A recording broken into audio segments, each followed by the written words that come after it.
If you're hearing this, you must love horror, science fiction, and weird tales. You can help spread that love by signing up at patreon.com/Lord Blood-Rah.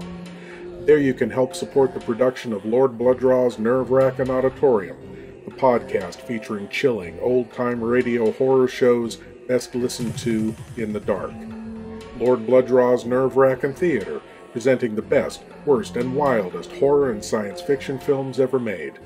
And Captain Paxar's Star Cadet Hour, the kind of show kids in the 60s and 70s would run home from school to see, featuring classic science fiction heroes like Flash Gordon, Tom Corbett Space Cadet, Captain Zero, and many more. Plus, if you sign up, you'll have access to exclusive content available nowhere else, like Lord Blood-Rah's B-movie reviews, radio episode commentaries, and more. Sign up today at patreon.com/Lord Blood-Rah for the love of horror. I'm so glad you're here. Allow me to introduce myself. I am Lord Blood-Rah. I host horror and science fiction films on my TV series, Lord Blood-Rah's Wrackin Theater, but here, in this cool, intimate darkness, I'll be presenting tales of horror and the uncanny solely for you, alone. In this auditorium within your mind, you will coalesce the settings and the players from the ether of your imagination. Your terror will be your own creation. This is the sorcery of sound, the subtle magic of old-time radio, horror.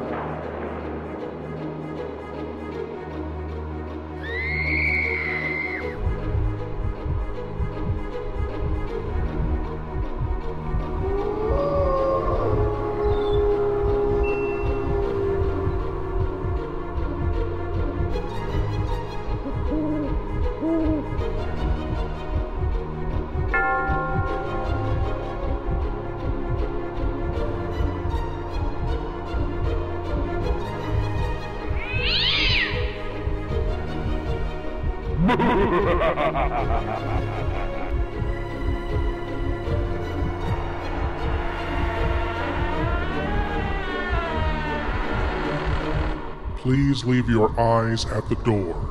You will not need them. This is Lord Blood-Rah's Wrackin Auditorium. Everyone should have a hobby.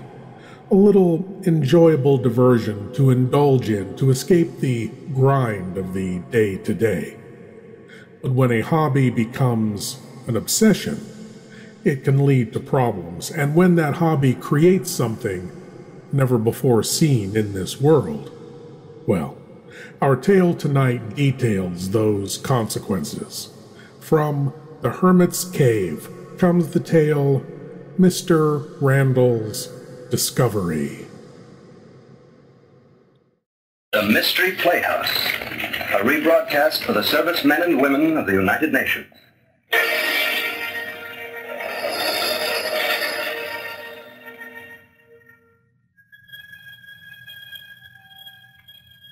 Good evening. This is Peter Lorre. If you like mystery and suspense, if your tastes run to the macabre or the supernatural, if sweetness and light bores you, then, my friends, you've come to the right place. I promise you, there is nothing sweet and very little light here in a Mystery Playhouse.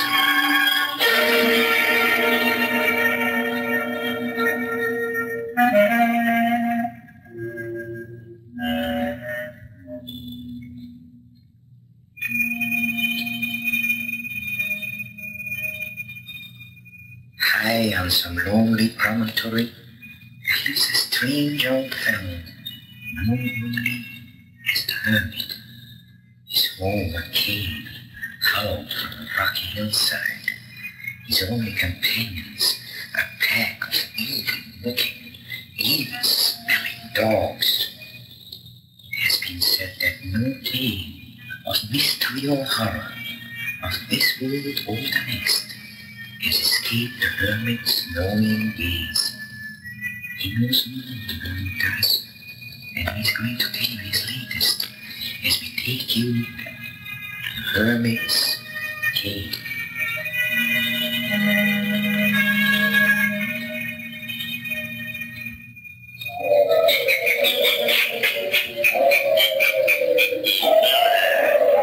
Have you heard this story? Mr. Randall's discovery? Listen, while the Hermit tells you the story, but before we start, you'll have to turn out your lights. Turn them out.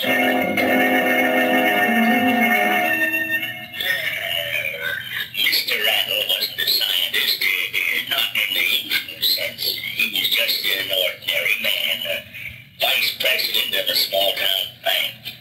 He experimented in his basement just as a hobby, and quite by accident he stumbled upon a secret so amazing, so terrifying that, listen.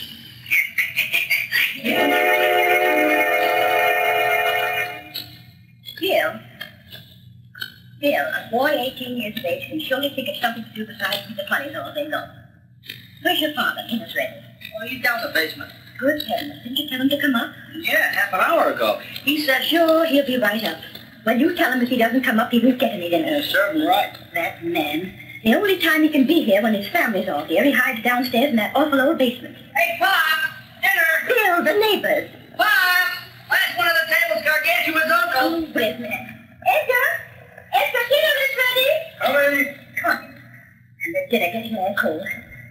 Honestly, sometimes I feel like going down there and throwing all that paraphernalia of your father's into the trash can. It'd take more than one trash can to hold all that junk. Well, what does he do down there? Will anyone tell me? Oh, he just potters around with chemistry and electricity. What does he accomplish? Smokes up the house with those horrid-smelling chemicals, burns out fuses. Yeah, but maybe he'll invent something someday that'll make us all rich.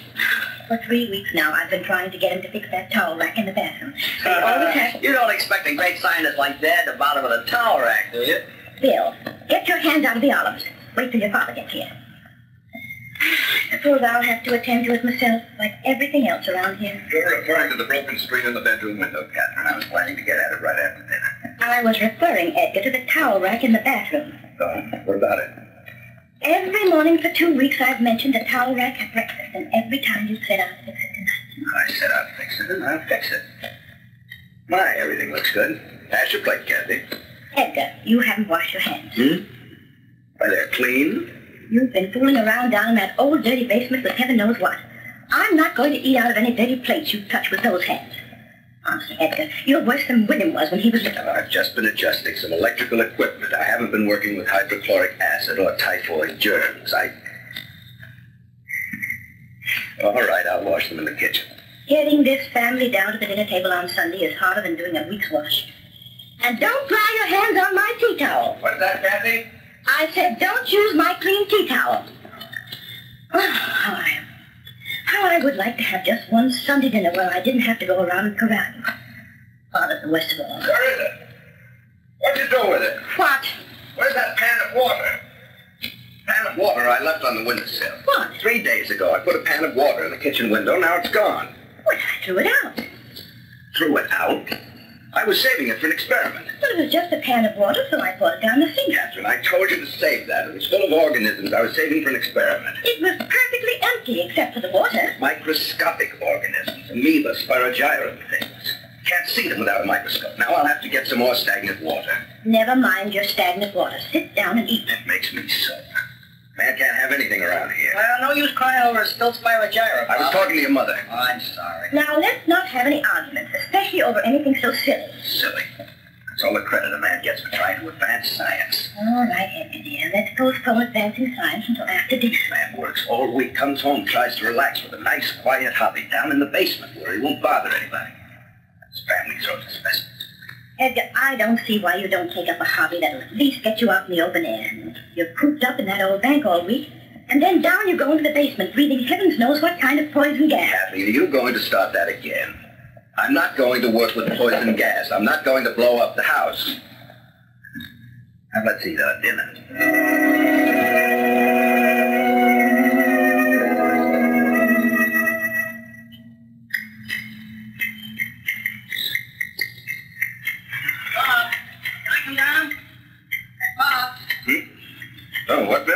What are you working on now?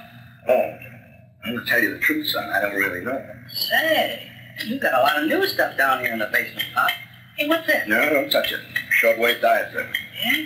How much did it cost? Hey, does Mom know about it? Does she, Pop? Huh? The bank took over this equipment from a doctor that went broke. I got it very cheaply. I don't mind if you watch, Bill, but please don't talk. All right. Hey, whatever became of that substitute for rubber you were working on? Well, that was the darndest thing. Turned out to be a sort of butterscotch fudge. Pretty good, too.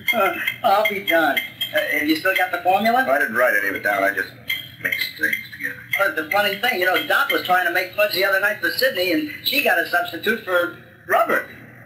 Milligrams. Hey, what's in this big barrel, Pop? ICCH. Toothpaste. Toothpaste? A whole barrel full of toothpaste? Well, it's not quite full. I thought I could save us some money by making our own toothpaste. So you made 20 years' supply? Oh, it tastes pretty awful. But it worked, though. Remember how stained this elk's tooth on my watch chain was? Now look. Gee, I bet if you could only add peppermint flavor or something. To tell you the truth, Bill, I'm a little tired of working with toothpaste. This new experiment has gotten me quite interested. And what is it? I may be wrong, but something I've worked out in that glass bottle seems to make things grow very rapidly. What do you mean? Well, last week I took some one-cell forms and put them in the bottle in that solution. Then I exposed them to some rays from the diaphragm. Somehow, it seemed when I looked at them through the microscope several days later, they were 8 or 10 times bigger. A lot bigger than I've ever seen cells like that yet. Maybe you've got something there, Pop. Maybe something they can do in any of the big labs, but that's sort of interesting to me. Well, whip me up a great big amoeba, will you, Pop? I'll lay it on the zoology teacher's desk like an apple. The trouble is, I don't remember exactly what I had in the solution, or the exact setting of the diaphragm machine. In other words, there are too many variables. Uh-huh. Hey, Pop, it's guys like you fooling around in basements that really make the important discoveries. You try the impossible and accidentally make it work. Oh, really? Yeah. Pop, can I take the car? Well, all right. Be in early. Okay, Pop, thanks a lot. Copper sulfate, 12 grams. No, better make it 14 for good measure.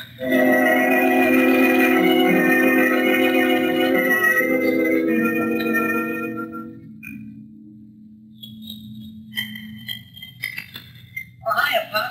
Oh, I thought you were going to a show at Mom. Bill, take a look at this here in the tube. Oh, good gosh. What is it? I don't know. It grew in there. Oh, it's sort of a grayish-white blob. About the size of an egg. The day before yesterday, it was only half that size. Well, what did you put in there in the first place? Something I found in some stagnant water. I added a sort of salt solution to water in the tube and rigged up this device that sends a current through the water. Well, the neighbors are kicking. There isn't a radio on the block that'll get anything but static. We'll bet something to stop that static. Yeah, or turn off the machine. Well, I couldn't do that. It'd ruin the experiment. Look at that thing. Doesn't it look as though eyes were forming on it, one on each side? Yeah, but they ain't the same size. I've looked through a couple of dozen books on zoology, and there's nothing like it in any of them. Well, maybe it's a polywog that went wrong. Well, you're not going to a movie then, huh? How far? Movie? Oh, no, I'm a little tired. Here, you take your money. Oh, well, I got a date. Well, I'll see you and your pal on the test tube later.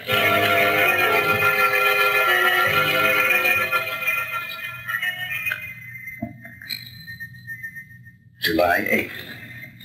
My specimen continues to grow. It now is a shapeless mass the size of a cantaloupe, and I've had to put it in a much larger container. Those definitely are eyes on the side of it. They follow me as I move around the basement. I've taken to locking the door. The thing might alarm Kathy if she should come down here.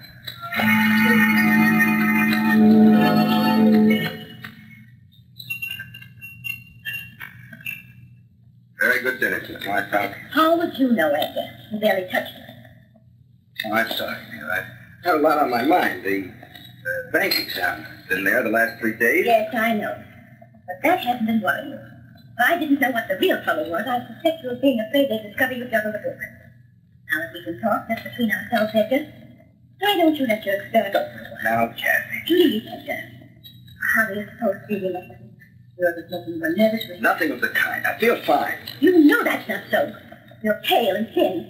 Why, I'll bet you've lost 15 pounds the last 2 weeks.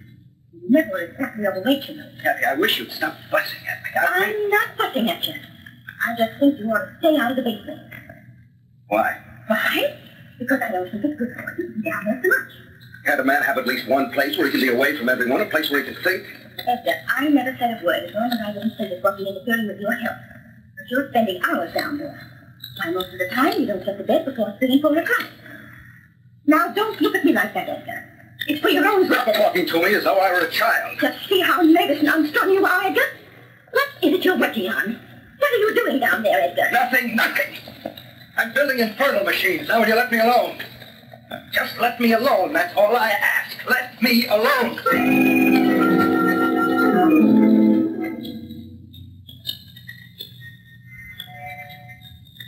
It's growing every day. This whitish bulbous lump of protoplasm. Its eyes are larger now. They don't blink, but stare. Focus on me. I turned out all the lights, but I can still see the eyes. They glow in the dark with a green phosphorescence. The rest of the body, if I may call it a body, looks soft and pulpy and muscular like snakes. It has no appendages as yet. No legs, no claws, just this bulbous, writhing, palpitating mass. It oozes with horror to look upon it. I should destroy it, but I can't. I owe it to science to let it develop. It seems to have stumbled upon some means of stimulating growth. It derives its nourishment from the solution in which it grew. Whether it must live in water or not, I don't know. I put a larger lock on the door as a precaution against I know not what. The thing is helpless now. It has outgrown the large jar it was in before. It's now in a large aquarium tank sealed on all sides. No one knows it's here except me. I wonder, should I tell someone?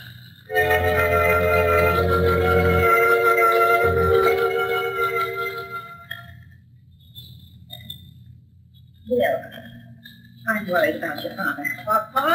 How come? I'm going to go to the bank this evening. No, where is it?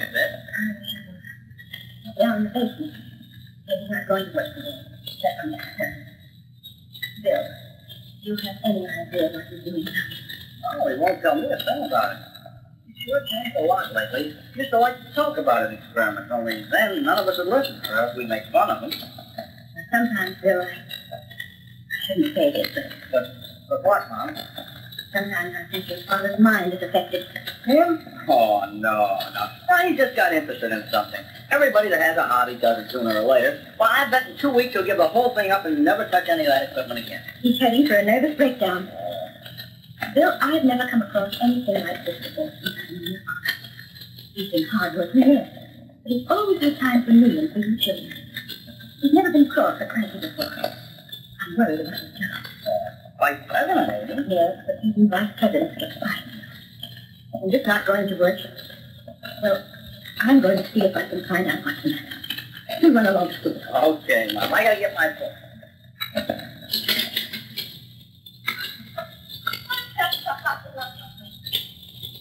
What do you want?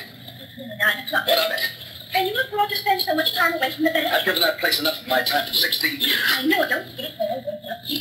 I hate to see so many years of hard work just thrown together. Catherine, I'm busy. Now go away. Edgar, never talked like that to me before. I am now. What are you doing that makes you so strange? What have you got down there, Edgar? There's something down there that you don't want me to see, isn't there? You've got the entire house to do with complete. Haven't I the right to do as I please with the basement? There's something down there that's destroying your health and the happiness of our children. I've got a right to see it. Catherine, don't go down. I shall. Catherine, you're not going to set foot inside this basement. Reason why? Because I said no. That's no reason. I warn you, Catherine, stop pushing. Let me go down. Let me go down. I warn you, Catherine, stop it or you'll be sorry. You made me do this. I didn't want it. You paid me.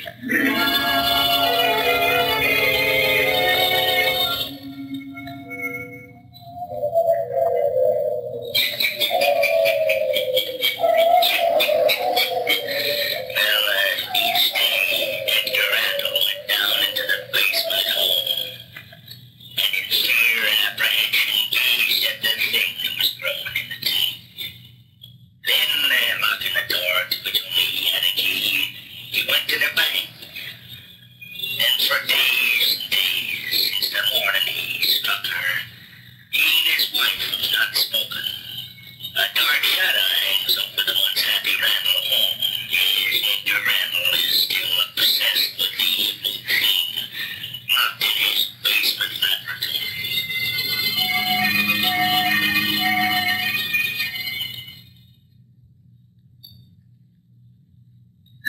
to be submerged anymore. I shut off the current of the wave machine hoping it would die. It didn't. I exposed it to the air. It still lives. It breathes. It's now in a large tub with a heavy iron grating across it. It fills the tub and is still growing. I haven't fed it anything yet. I wonder what it lives on. It keeps staring up at me from the tub, rolling its two oily-looking eyes.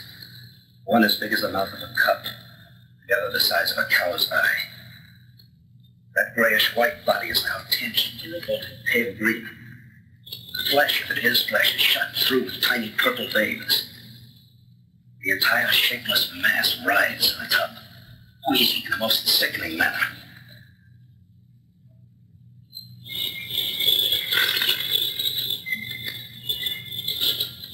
What are you staring at? Are you trying to get out? Is there a mind in that sickening mass of throbbing flesh? Do you feel? Let's see. I'll prod that revolting hulk of yours with a stick. You feel that?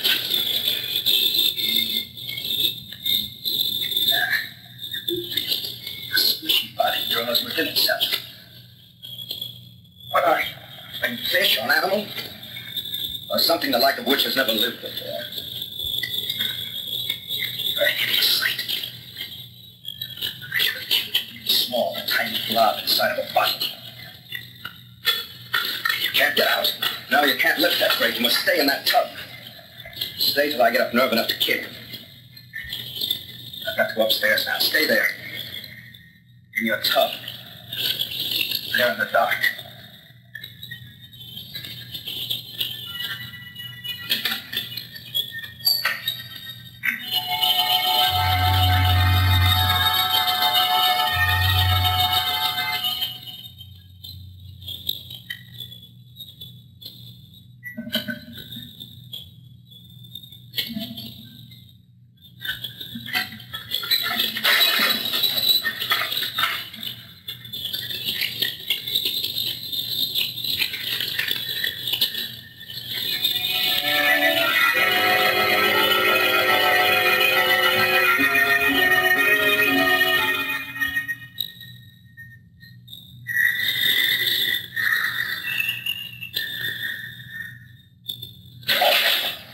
Edgar? Edgar? Is that you, Edgar? Oh, you're in bed, thank goodness. I thought maybe you'd gotten up and gone downstairs again. They have done that, you know. The bed was sleeping and left me. So I had somebody out in the stairs. It's too quiet for you, even. Sounded like you walking in slippers. Just a minute. All right.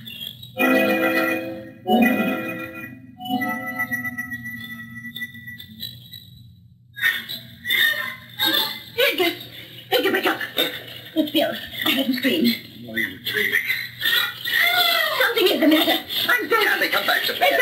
Let me go. Something's happened to He's Bill. just had a nightmare, that's all. He's all right. If you don't let go of me, I've got to keep the child all He's right. all right. You don't hear him now, do you? Well, I never heard him scream like that before. I wish you... Always getting excited. Always jumping to conclusions.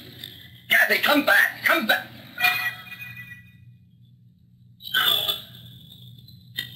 No, it's impossible. Nothing like that.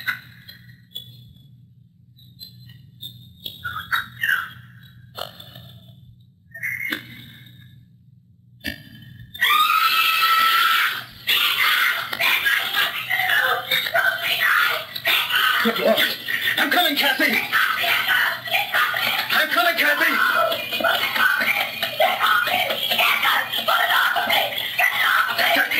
Kathy, what is it? Oh, my God. I'll pull it away. Pull it away. It's cold. Out of my body. Don't yell at me.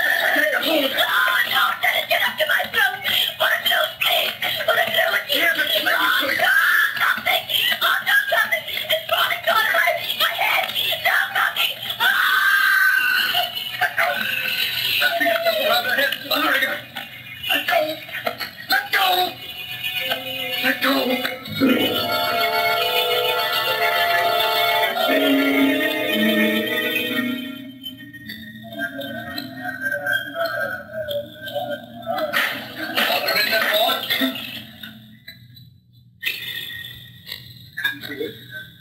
do it. I tell you. You don't deny that you were found in your son's room lying beside your wife's body? It was this thing.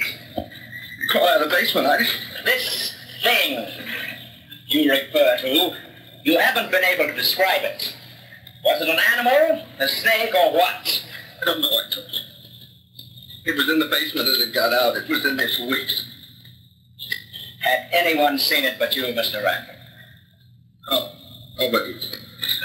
Mr. Randall, how do you expect these intelligent men and women on the jury to believe in the existence of such a creature as you describe?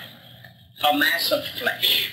No arms, no legs, no head. Just two green eyes set in a pulpy, palpitating, shapeless body. That's what it was.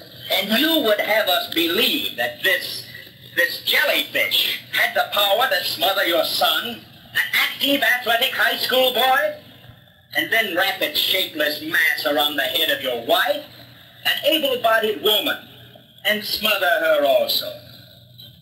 I ask you this, Mr. Randall. Where is this monster? I don't know. I don't know. I waste my time and the time of this jury in this court. The defendant leaves you no choice, ladies and gentlemen. You must believe him. You must believe his story, this fantastic yarn about this test tube Frankenstein. Or you must condemn him. Condemn him to the death as a conscienceless killer who smothered the breath of life from his son and from the woman who was his loyal and devoted wife. Which, I ask you, are you going to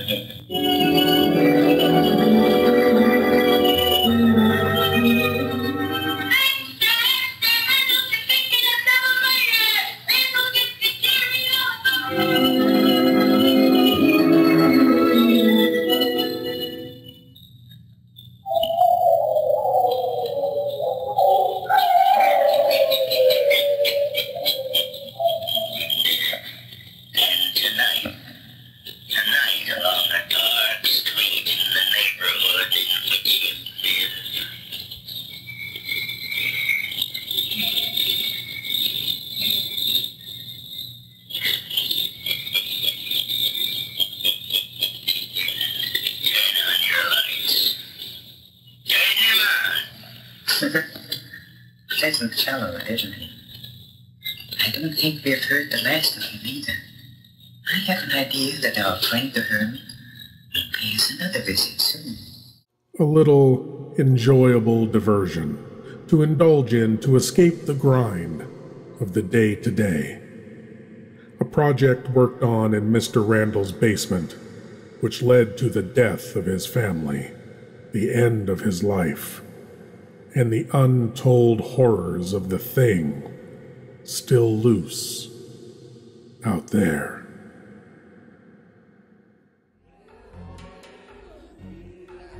To explore the magic of old-time radio horror more deeply, take a peek behind the curtains of the Nerve-Wrackin Auditorium by signing up at patreon.com/Lord Blood-Rah. Thank you for joining me in the Nerve-Wrackin Auditorium, and I hope you'll come again. But now it's time for you to rejoin the, real world. I am Lord Blood-Rah, and I'll be waiting here for you in the shadows of your mind until the next time you seek the darkness. Good night.